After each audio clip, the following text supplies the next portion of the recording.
잠깐, 여러분, 스마트폰 꺼내보세요. 지금 깔려있는 앱들 중에 매달 요금 나가는 거 몇 개나 있습니까? 넷플릭스, 유튜브 프리미엄, 챗 GPT, 클로드. 하나하나 생각해보면 꽤 되죠. 1편에서 저는 그 구독료 하나하나가 어떻게 미국의 달러 패권을 다시 살려내고 있는지 보여드렸습니다. 전 세계 사람들이 AI 서비스에 돈을 내는 순간 그 돈은 미국으로 빨려 들어가고 달러는 다시 세계의 기축통화로 군림하게 됩니다. 이게 제가 말씀드린 AI 달러 체제입니다. 영상을 보면서 이런 생각을 했을 겁니다. 그래서 그 돈이 결국 어디로 가요? 누가 진짜 돈을 버는 거예요? 그러면 나는 뭘 사야 하죠? 오늘 그 세 가지 질문에 전부 답해드리겠습니다. 뜬구름 잡는 얘기가 아니라 지금 이 순간에도 집계되고 있는 실제 기업 투자 데이터와 전력 소비량 통계를 가지고요. 한 가지만 먼저 말씀드리겠습니다. AI 달러 체제는 착하지 않습니다. 1970년대 5.1달러가 석유 한 방울 안 나는 나라들을 조용히 가난하게 만들었듯이 AI 달러 체제도 지금 조용하게 그리고 아주 빠르게 부의 지도를 다시 그리고 있습니다. 여러분의 자산이 그 지도에서 어느 쪽에 그려져 있는지 지금부터 같이 확인해 보시죠. 1막 진짜 부자들은 어디에 빨대를 꽂았나? 골드러시 얘기 들어보셨죠? 1850년대 캘리포니아 금 캔다는 소문에 수십만 명이 몰려들었습니다. 그런데 정작 그 시대의 진짜 부자가 된 사람은 누굴까요? 금을 캔 광부들이 아닙니다. 광부들에게 청바지 팔고 사 팔고 음식 팔던 사람들이었어요. 리바이 스트라우스가 바로 그 청바지 장수였습니다. AI 달러 체제에도 똑같은 법칙이 작동합니다. 지금 전 세계가 AI 열풍에 들뜬 사이 조용히 빨대를 꽂고 앉아있는 세 부류의 진짜 수익자가 있습니다. 첫 번째 빨대, 연산력을 장악한 자들. 질문 하나 드릴게요. 마이크로소프트, 구글, 아마존, 메타, 오라클.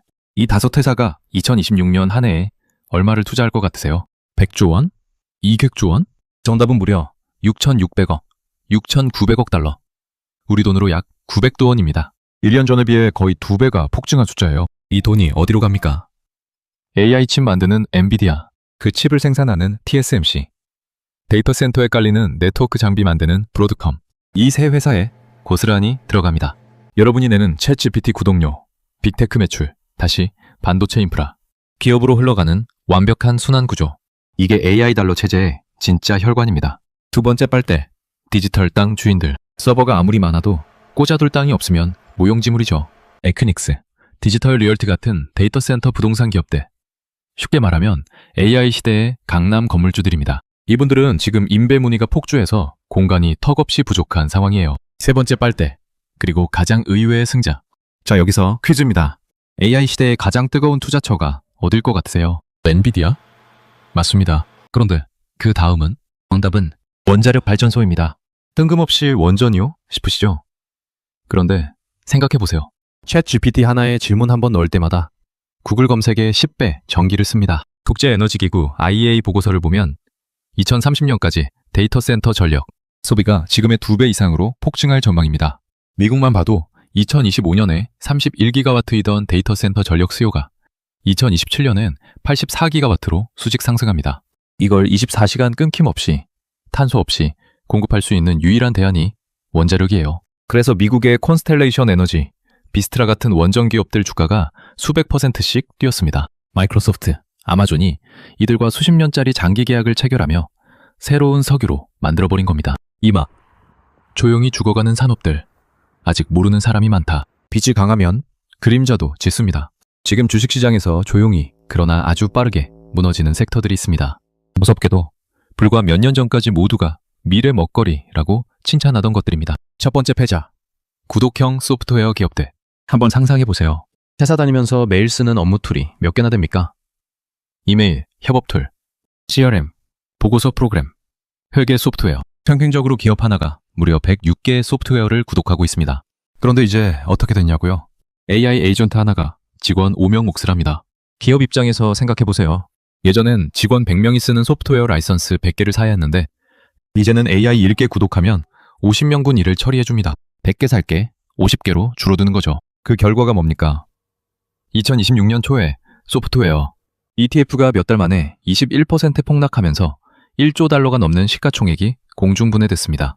세일즈포스, 아틀라시안 같은 쟁쟁한 기업들 주가가 추풍낙엽처럼 밀려났습니다. 월가는 이걸 한 단어로 표현합니다. SaaS 포칼립스. SaaS 종말이라고요. 두 번째 패자, 해외 콜센터, 사무대행 산업. 필리핀, 인도에 있는 대형 콜센터를 아시나요? 24시간 교대로 전화받고 메일 처리하고 데이터 입력하는 수십만 명이 일하는 곳입니다. 이 산업이 지금 어떤 상황인지 아세요?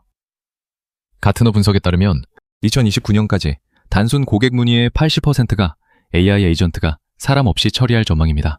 인건비가 아무리 싸도 잠도 안 자고 월급도 없고 화도 안 내고 다국어로 동시에 응대하는 AI를 이길 수는 없습니다.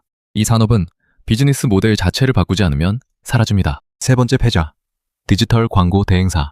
광고 잘하는 전문가한테 맡겨야지가 상식이었던 시대가 있었습니다. 그런데 지금은요. 구글 메타가 자기네 AI 광고 툴을 고도화해서 이제 치킨집 사장님도 버튼 몇 번이면 대형 대행사 수준 타겟팅을 할 수 있게 됐습니다. 중간에서 복잡한 데이터 분석해주고 수수료 챙기던 대행사들. 이제 그 자리가 없어지고 있는 겁니다. AI 달러 체제에서 가장 먼저 청소되는 건 중간에서 연결만 해주던 자들입니다. 산막. 살지 죽을지 모르는 애매한 곳들. 오히려 가장 위험하다. 흑백으로 딱 나뉘면 그나마 판단이 쉽습니다. 문제는 회색지대입니다. 지금 제일 위험한 자리에 있는 섹터들이 있어요. 잘하면 엄청난 승자가 되고 조금만 삐끗하면 순식간에 도태되는 곳들. 세 곳만 짚어드리겠습니다. 첫 번째, 핀테크, 카카오뱅크, 토스 같은 핀테크 기업들. 처음엔 기술로 은행 기득권 깨겠다며 등장했죠. 그런데 이제 은행들도 AI를 씁니다. 기존 고객 데이터에 AI 얹어서 핀테크보다 더 빠르게, 더 정교하게 서비스를 만들어내고 있어요. 이 상황에서 핀테크가 살아남으려면 어떻게 해야 할까요? 송금이 편해요. 금리가 0.1% 더 높아요. 정도론 안 됩니다. 내 소비 패턴, 소득 흐름, 시장 상황까지 실시간으로 분석해서 지금 이 돈 이렇게 굴리세요 라고 말해주는 개인 AI 재무비서가 되어야 합니다. 그 수준으로 진화하지 못하면 거대 자본 가진 은행과 빅테크 사이에 낀 새우가 됩니다. 두 번째, 헬스케어 AI와 신약 개발. AI가 신약 만드는 시간을 10분의 1로 줄인다. 뉴스 많이 보셨을 겁니다. 사실입니다. 후보 물질 찾는 건 AI가 엄청 잘해요. 그런데 여기서 질문 하나. 후보 물질 찾은 다음엔 뭐가 남았을까요? 임상시험입니다. 사람한테 투여해서 안전한지 확인하는 과정이요. 이게 보통 10년, 수천억 원이 들어가는 작업입니다. 아무리 AI가 물질을 0.001초 만에 찾아줘도 그 다음 단계는 AI가 대신해 줄 수 없어요. 즉, AI 신약 개발 기업이다 라는 말에 흥분해서 투자했다가 실제 매출이 언제 날지 모르는 10년짜리 터널에 갇힐 수 있다는 겁니다. 기술의 환상과 실제 돈이 들어오는 시점 사이의 간극을 냉정하게 보셔야 합니다. 세 번째, 자율주행과 로보틱스. 이건 AI 달러 체제의 최종 보스 같은 존재입니다. 소프트웨어 속에 갇혀있던 AI가 드디어 물리적 세계로 나와서 사람의 손발을 대신하는 순간이거든요. 그런데 현실은 좀 다릅니다. 테슬라 FSD, 웨이모 로보택시. 기술은 놀랍도록 발전했지만 규제 장벽, 예외 상황 처리 비용이 기하급수적으로 늘고 있습니다. 더 무서운 건 이 분야는 1등 아니면 끝이라는 승자 독식 구조라는 겁니다. 2등 기업에 투자하는 건 굉장히 위험한 도박이 될 수 있어요. 사막 데이터가 보내는 신호. 무시하면 당신만 손해. 자, 이제부터가 핵심입니다. 지금까지 제가 들은 얘기가 그냥 제 개인 의견처럼 들릴 수 있어요. 그래서 숫자를 들고 왔습니다. 두 가지 데이터가 오늘 제가 드린 모든 얘기를 증명합니다. 데이터 1. 달러가 강할수록 미국 AI 기업은 더 잘 된다는 역설. 경제학 상식으로는 달러가 세지면 해외에서 돈 버는 미국 기업은 손해입니다. 달러로 환산하면 해외 매출이 깎이거든요. 그래서 전통적으로 달러 강세, 미국 다국적 기업 실적 악화였습니다. 그런데 지금은요. 달러가 초강세를 유지하고 있음에도 미국 AI 기업들의 글로벌 매출은 계속 가속화되고 있습니다. 왜 이런 현상이 생겼을까요? 락인 때문입니다. 전 세계 기업들이 이미 업무 시스템을 미국 AI에 다 묶어놨어요. 구독료가 달러 강세로 자국 화폐 기준으로 30% 올라도 해지를 못합니다. 회사 전체가 멈추거든요. 이건 미국이 전 세계에 영구적인 통행세를 부과할 수 있는 시스템을 만든 겁니다. 데이터가 지금 이 순간에도 이걸 실시간으로 입증하고 있어요. 데이터 2. AI 달러 체제의 약점. 글로벌 사우스가 흔들리고 있다. 그런데 경고등도 있습니다. 동남아시아, 아프리카, 남미 지역 데이터를 보면 이들이 슬금슬금 중국 AI로 갈아타고 있습니다. 알리바바의 퀸, 바이댄스의 더바오. 미국 AI보다 훨씬 싸거든요. 더 주목할 건 결제 방식입니다. 이들이 달러 대신 디지털 위안화 또는 현지 통화로 결제하기 시작했습니다. 미국이 AI 칩 수출을 막고 달러 결제를 강요하자 중국은 가성비 AI 달러 안 쓰는 결제망으로 틈새를 파고들고 있는 겁니다. AI 달러 체제가 진짜 세계 패권이 될지 아니면 서방 세계만의 반쪽짜리 패권에 머물지를 결정하는 전쟁이 지금 이 데이터 안에서 벌어지고 있습니다. 오막.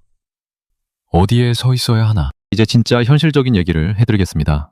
3가지 이전표를 드립니다. 첫째, 청바지보다 발전소를 사십시오.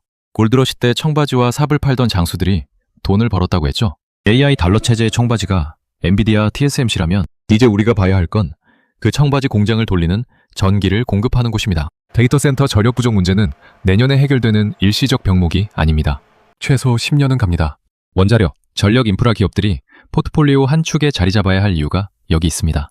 둘째, AI 기업 코스프레 하는 곳을 속아내십시오. 오픈 AI 껍데기 API 가져다 우리도 AI야 하는 기업들이 지금 엄청 많습니다. 이 기업들 주가가 AI 테마로 올라 있는 경우가 꽤 있어요. 딱 2가지만 물어보세요. 이 회사만 가진 데이터가 있나? 고객이 한번 쓰면 절대 못 빠져나오는 구조인가? 이 2가지 없으면 그 기업의 매출은 결국 0으로 수렴합니다. 셋째, 원화에만 묶인 자산은 AI 달러 체제에서 서서히 녹습니다. 이건 한국인인 우리한테 특히 중요한 얘기입니다. AI 달러 체제가 강화될수록 달러 가치는 유지되거나 더 오릅니다. 그 말은 원화로만 자산을 쥐고 있으면 가만히 있어도 상대적으로 구매력이 떨어진다는 겁니다. 자산의 일정 비율은 반드시 달러 자산으로 가져가야 합니다. QQQ 같은 미국 빅테크 ETF, AI 인프라 기업 주식들. 이게 AI 달러 시대에 내 지갑을 지키는 가장 현실적인 방어막입니다. 기술의 변화는 빠릅니다. 하지만 돈의 이동은 언제나 흔적을 남깁니다. 그 흔적이 바로 데이터입니다. 데이터를 읽는 사람이 이 시대의 진짜 승자가 됩니다. 다음 편에서는 AI 달러 체제 속에서 네이버, 카카오, 그리고 원화의 운명을 직접 다뤄보겠습니다. 한국은 과연 이 전쟁에서 어느 편에 서 있는가? 구독과 알림 설정 부탁드립니다.